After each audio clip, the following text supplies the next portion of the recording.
USA అంటేనే ప్రపంచానికి పెద్ద పోలీస్గా చెప్తారు. నిజంగా యుఎస్ఏకి అలాంటి ప్రమాదం ఉందా? ఇల్లీగల్ ఇమిగ్రెంట్స్ బార్డర్స్ నుంచి వచ్చేట్లాగా, లేకపోతే త్రూ వాటర్స్ నుంచి కానీ, not by the flying? Of course ఇప్పుడు మనకు క్యూబా సైడ్ చూసుకుంటే వాటర్స్ నుంచి వస్తారు చాలామంది. సదరన్ బార్డర్ ఇట్లా మెక్సికో సైడ్ నుంచి చూసుకుంటే కొన్నిసార్లు టన్నల్స్ నుంచి కూడా వస్తారు. కొన్నిసార్లు వచ్చి అంటే వేరే వేరే డిఫరెంట్ కంట్రీస్ నుంచి వచ్చి కూడా మెక్సికోలో ఆగిపోయి they want to clear the paper work అంతా వచ్చి అసైలం పెట్టుకొని ఇవన్నీ అంటే అవి క్లియర్ చేశారు చాలా మటుకు. ట్రంప్ ఏంటి అని అంటే రిమైన్ ఇన్ మెక్సికో అనేది ఆర్డర్ ఒకటి పాస్ చేశారు ఇప్పుడు. అంటే అది అంతకుముందు ఉంది, కాకపోతే పాత అడ్మినిస్ట్రేషన్ ఏం చేస్తారంటే వాళ్ళని అలౌ చేసి అప్లికేషన్స్ అన్నింటినీ క్లియర్ చేసి అసైలం లాగా వాళ్ళకి కొంత పేపర్ వర్క్ ఇచ్చి వర్క్ చేసుకోవడానికి ఆథరైజేషన్ ఇచ్చి ఇట్స్ ఆ ప్రొసీజరల్గా వెళ్ళారు. ఇప్పుడు ట్రంప్ ఏమంటున్నారంటే మా బార్డర్లో నుంచి మిమ్మల్ని లోపలికి రానివ్వము, మీరు ఏ పేపర్ వర్క్ పెట్టుకున్నా కూడా remain in Mexico put up the paper work, మేము అప్రూవ్ చేస్తేనే బేస్డ్ ఆన్ ద సర్కమ్స్టాన్సెస్ మీరు లోపలికి రావాలి. ఎందుకంటే యుఎస్ అనగానే ఏంటి అని అంటే ఇట్స్ అన్ ఇమిగ్రెంట్ కంట్రీ, అంటే తరతరాల నుంచి వెళ్ళి అంటే అన్ని త్రూ అవుట్ డిఫరెంట్ కంట్రీస్ నుంచి వెళ్ళి అక్కడ సెటిల్ అయిన వాళ్ళే. So it's an immigrant country. So immigrants worked hard to build that country. So అలాంటప్పుడు ఏంటి అని అంటే ఈ ఇల్లీగల్ ఇమిగ్రెంట్స్ని ఎక్కువగా ఎంకరేజ్ చేయొద్దు అనేది. ఇప్పుడు ఎగ్జాంపుల్ మనము ప్రెసిడెంట్నే తీసుకుంటే డొనాల్డ్ ట్రంప్ని, out of his 3 wives 2 are immigrants. The current wife అంటే the first lady right now she herself is an immigrant. So అంటే మీరు రండి కానీ ప్రాపర్ పేపర్ వర్క్తో రండి, ప్రాపర్ లీగల్గా ఉండేట్టుగా లీగల్ ఆథరైజేషన్తో వచ్చి ఏదైతే అంటే ఇప్పుడు ఒక్కొక్క దానికి స్టూడెంట్గా వచ్చినప్పుడు మీకు కొంత టైం ఉంటుంది చదువుకోవడానికి, వర్క్ చేయడానికి వచ్చినప్పుడు మీకు కొంత అంటే విత్ ఇన్ దట్ రూల్స్ మీరు అన్ని ఇయర్స్ వర్క్ చేయగలుగుతారు. Of course after that eventually they will go to green card, they will go to citizenship ఇదంతా. బట్ ఆ టైం ఫ్రేమ్ ఉండి మీరు లీగల్గా ఉండి లీగల్గా ఇంకో స్టేటస్కి చేంజ్ చేసుకోండి. But everything should be as per the rules, compliance ఉండాలి అనేది వాళ్ళ స్ట్రిక్ట్ ఎన్ఫోర్స్మెంట్. వైట్స్కి ఇండియన్ స్టూడెంట్స్ మీద చాలా ద్వేషము కోపం ఉంది అని చెప్పి నేను చాలామంది దగ్గర విన్నాను. ఇది నిజం కాదు, they treat us with a very kind heart అనేటువంటి ఇంకొక పాయింట్ ఆఫ్ కూడా విన్నాను. కాయిన్కి 2 sides అనుకుందాం ma'am.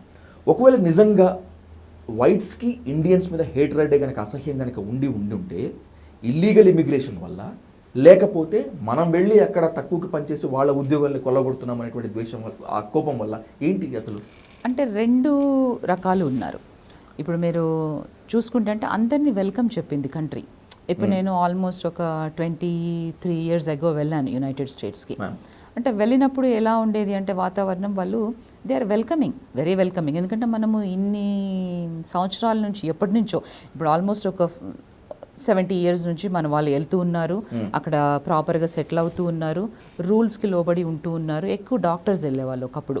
So they like Indian doctors. అంటే వాళ్ళకి ఏంటి అంటే ఇండియన్స్ అనగానే ఒక impression, they are very hard working people అనేది ఒక ఇంప్రెషన్ వాళ్ళకి. సో అట్లాగే ఒక్కొక్క రేస్ మీద ఒక్కొక్కటి అనమాట.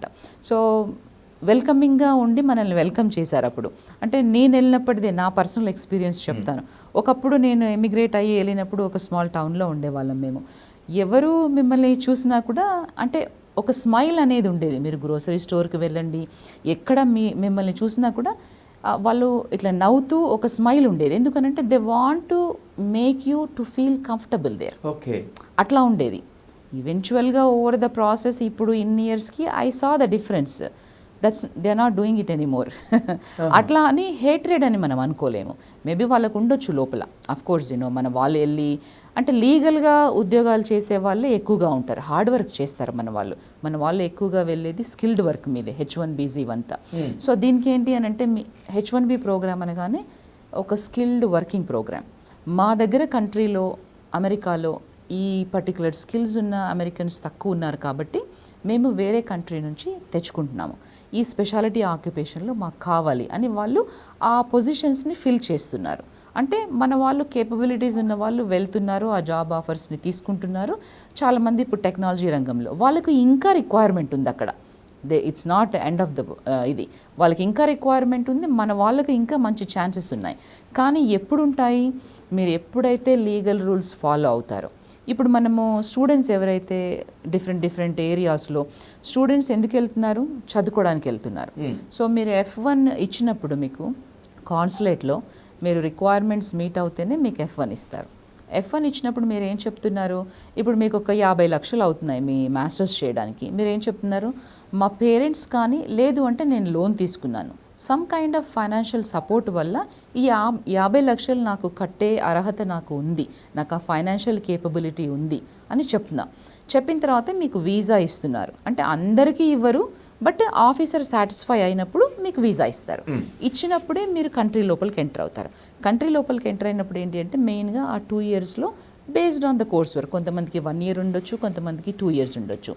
ఈ టైం ఫ్రేమ్లో మీరు ఎడ్యుకేషన్ ఫినిష్ చేసుకోవాలి. ఫినిష్ చేస్తూ కూడా మీకు వర్క్ చేసే ఆపర్చునిటీస్ కొన్ని ఉంటాయి.